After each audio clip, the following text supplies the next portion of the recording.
다시 수업 진행하도록 하겠습니다.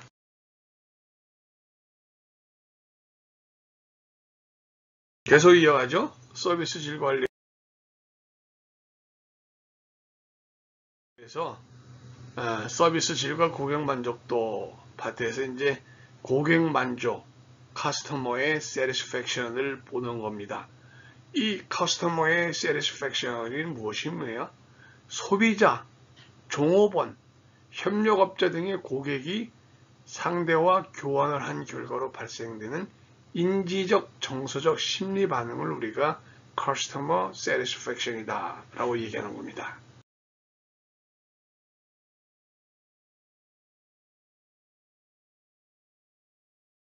이러한 customer satisfaction은 서비스에 대한 기대 수준과 지각 수준의 차이가 다를 수 있죠.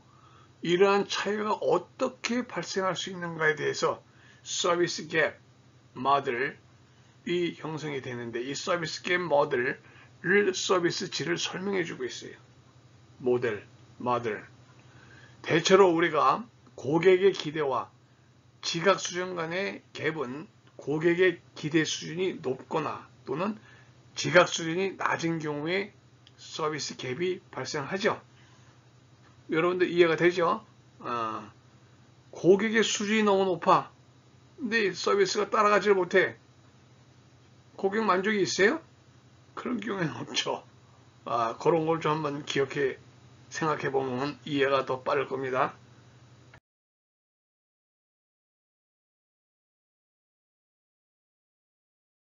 고객 만족도를 investigate하고 매니지 한다는 것은 뭐예요?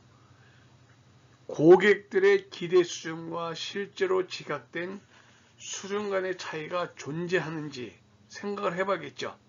그리고 존재한다면은 그 차이의 cause, 원인이 어느 단계에 기인하는 것인지 이것도 심도 있게 논의를 해봐야 되고 그런 다음에 그 파악을 하고 이를 개선하기 위해서 어떠한 조치를 취해야 되느냐 하는 일련의 프로세스, 바로 이것이 고객 만족도를 조사하고 관리한다는 것을 의미하는 겁니다.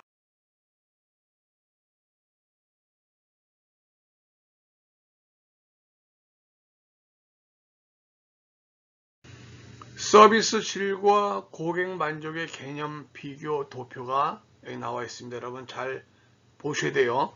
서비스 질과 고객 만족의 개념이 비교되어 있어요. 서비스 질은 인과관계가 어떻게 돼요? 누구랑 관계 있어요? 고객 만족의 결정 요인이 되죠. 고객 만족은요, 서비스 질의 평가 과정이죠. 평가. 또 결정 시기가 서비스 질은 어떻게 돼요? 서비스 경험 후 바로 서비스 질이 어떻다는 게 결정이 되고 고객 만족은 서비스 경험 후 사후 결정이죠. 평가 범위를 놓고 봤을 때 서비스 질은 비교적 지속적이고 전반적인 소비자 평가를 하는 것이고 고객 만족은 특정 거래와 관련된 비교적 좁고 단기적인 소비자 평가를 의미합니다.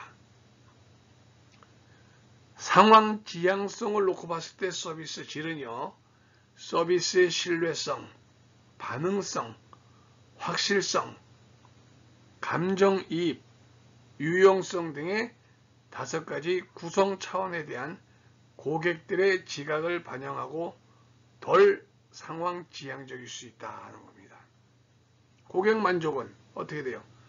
서비스 질에 대한 지각, 상황적 요소, 개인적 요소 등을 포괄적으로 반영해서 매우 상황 지향적이다.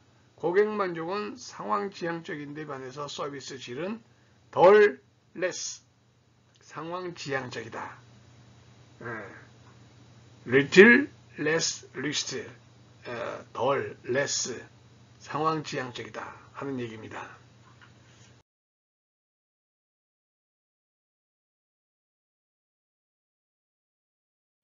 지각된 서비스 질과 고객 만족의 관계를 보게 되면은 보세요.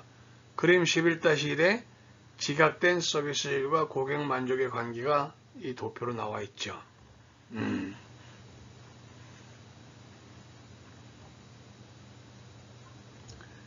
신뢰성, 반응성, 확실성, 감정이입, 유용성이 서비스 품질, 제품 품질, 가격에 영향을 주고 이것이 또 결과적으로 가서 상황적 요소나 개인적 요소가 고객 만족에 그대로 링크가 된다. 그러니까 related, 관계망이 형성된다. 그러니까 신뢰성과 반응성, 확실성, 감정이, 유용성이 서비스 품질에 영향을 주고, 서비스 품질은 결국에 제품 품질, 가격이 가지고 서비스 품질, 제품 품질은 사용하는 고객의 만족도에 또 영향을 끼친다는 지각된 서비스 질과 고객 만족의 관계를 얘기해주고 있는 겁니다. 여기 확실성을 뭐로 바꿔요? 확신성, assurance, 확신성으로 수정됐다고 했습니다.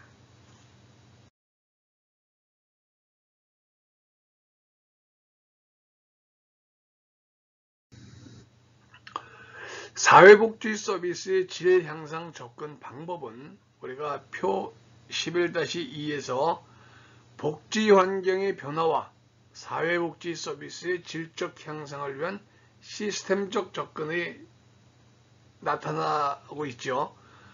정상화 이념이 확대가 되고 이용자 중심의 서비스가 제공이 되고 생활상의 문제가 복잡해지게 되죠. 인풋이 들어가서 스로풋 과정을 결쳐서 아웃컴으로 나오는 거예요. 자, 인력의 전문화, 재원의 증대가 인풋이 되면은 스로풋은 어떤 단계를 거쳐요? 이용자 중심의 서비스를 제공하고 과학적 관리 기법 및 기술을 개발하고 효율적 전달 체계를 또 도움이 주게 하죠. 그러면 결국에 아웃컴이 뭐가 나옵니까? 표준화된 평가의 실시와 피드백을 또 도입하게 되는데 피드백이 있어야 되고 또 보상체계 틀이 마련이 되고 클라이언트의 만족도가 높아지는 겁니다. 이렇게 해서 다시 피드백돼서 인풋이 되는 거예요. 개선된 피드백이 나오죠. 아웃컴이.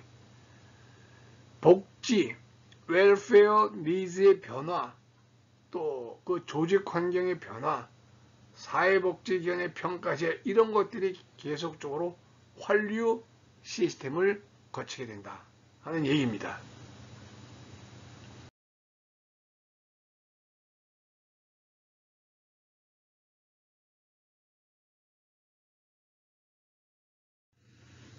두 번째, 여러분들 1차 직무평가에서 Total Quality Management, TQM 답안 작성을 했죠. 컨셉 뭐라고 나왔어요? 제4세대 경영 스타일이죠. 고객의 기대를 충족시킬 뿐 아니라 나아가 그들을 감동시키기 위한 기업의 경영 활동을 구축하는 것. 이것이 바로 TQM 관리 기법이에요.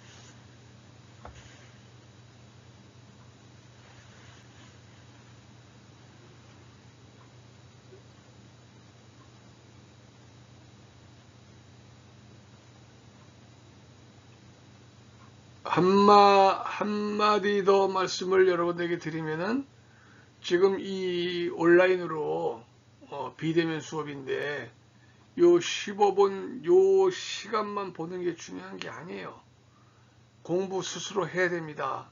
교재 통해서 뒤져보고 인터넷도 찾아보고 해서 하나하나씩 자기 것으로 만들어 나가는 것이 대학생의 학습 방법이에요.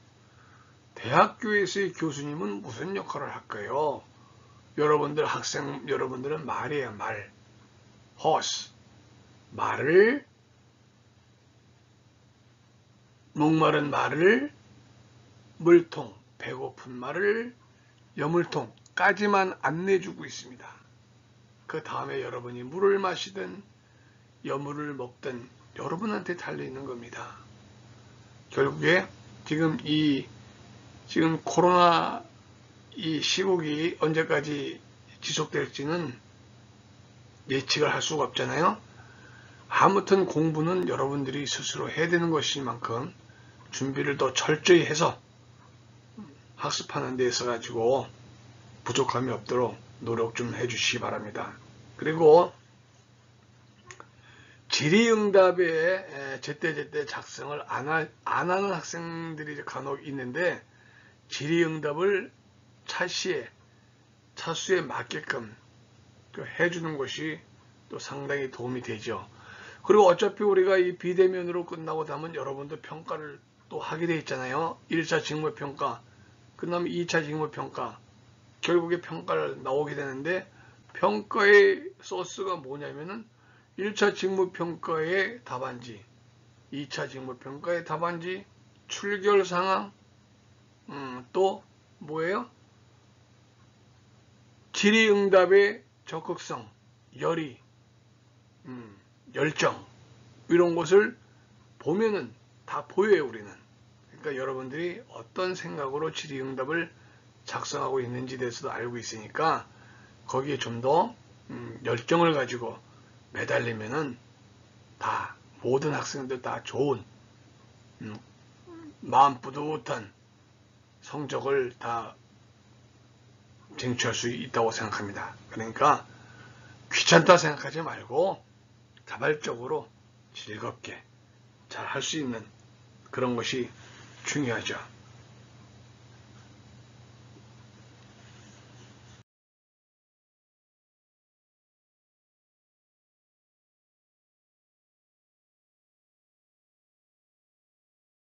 이어서 TQM 사용의 흐름을 한번 또 봐야겠죠. 우리가 2차 세계대전 이후에 일본인들에 의해서 이용이 됐다고 하죠.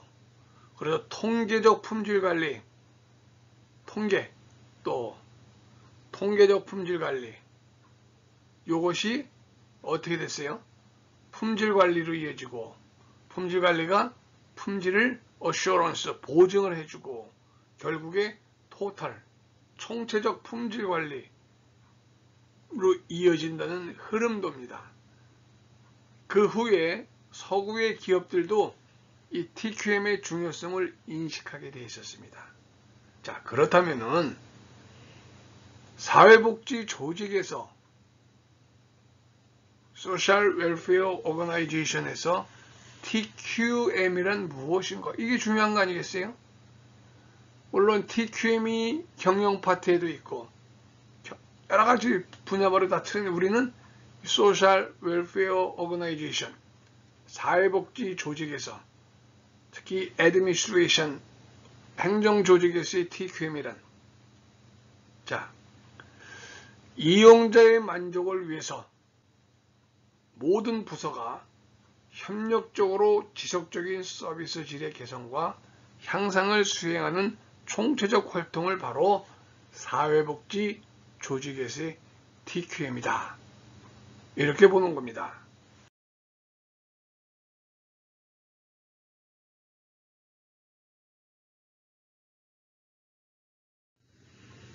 여기에는 원칙이 있죠. 표 보세요. 11-3에 전통적인 미국의 관리 원칙과 TQM 원칙을 비교해 놓고 있습니다. 전통적인 관리 원칙 어떻게 나와 있어요? 조직은 경쟁하는 다양한 목적들을 가진다. 또 재정에 대한 관심이 조직을 주도한다. 품질을 결정하는 것은 조직관리의 전문가다. 현상 유지에 초점을 두며 변화는 뜻밖의 일이며 관료적 체계에 도전하는 우승자에 의해서 수행이 된다. 구성원들과 각 부서는 서로 경쟁 관계에 있다. 의사결정은 감각에 기반한다. 그러니까 안 하는 것보다 무언가 하는 것이 낫다는 거죠. 또 이 전통적인 관리 원칙에 따르면 구성원의 훈련이라는 것은 사치스러운 것이며 비용이 든다는 인식입니다. 조직 내 의사소통은 기본적으로 상위 하달식이다. 계약자들은 가격에 기초해서 서로 간에 경쟁하도록 장려되어 있다. 이렇게 보는 것이 전통적인 관리 원칙이고요. TQM 원칙으로 놓고 봤을 때는 질은 조직의 1차적인 목적이다. 퀄리티. 또 고객 만족이 조직을 주도하고요. 품질의 결정은 고객이고 지속적인 개선이 초점을 맞춘다. 변화는 지속적이며 팀워크에 의해서 수행이 되며 조직 구성원들과 부서는 서로 협동관계에 있다. 경쟁이 아니고. 근데 이 전통적인 관리 원칙은 뭐라 그랬어요? 경쟁이라 했잖아요. 서로 협동체제죠? 그리고 의사결정은 자료 분석에 기반을 해요. 근데 전통적인 관리 원칙의 의사결정은 어떻게 돼요? 어떻게 돼? 감각에 의해서 결정하고 있다. 차이가 확연하죠?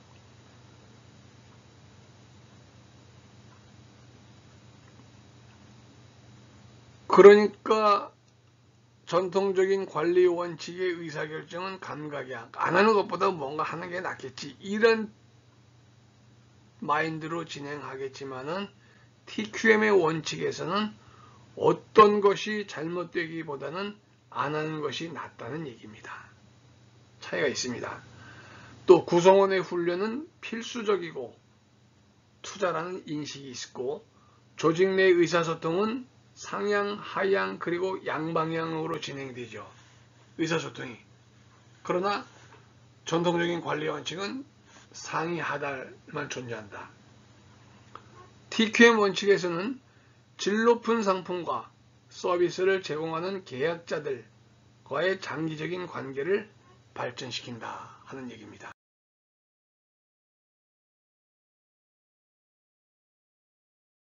그렇다면 말이죠.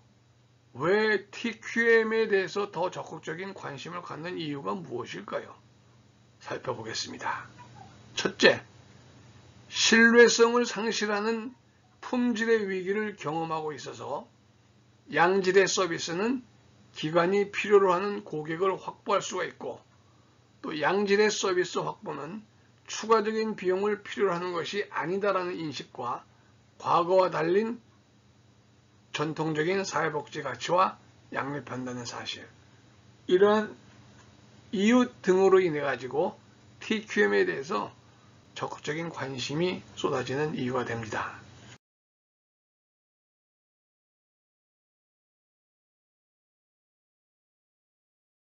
개념, 서비스 질관리 세계에서 2012년 경주 장애인복지관 서비스 질 향상이 있었죠. SQI, Service Quality Improvement, Service Quality Improvement.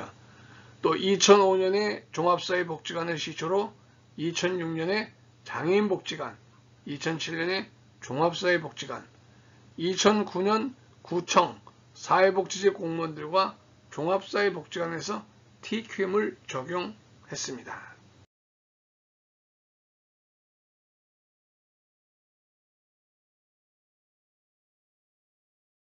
이러한 TQM 활동에 대한 사례 연구의 결과 TQM은 뭐냐? 서비스 질과 고객 만족도를 향상시킬 수 있는 유용한 관리 기법이다. 기관관리.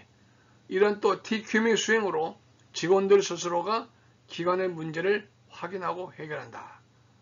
참여와 팀워크에 의한 의사결정이 있고 파트너십을 육성해 나갈 수 있음을 확인할 수 있다. 최근에 우리나라 사회복지 조직에서도 서비스 질 향상을 위해서 TQM, QC 및 SQI 활동 이외에 다양한 ISO 인증, 성과관리, 윤리경영 등의 경영기법이 도입되고 있음을 볼 수 있습니다.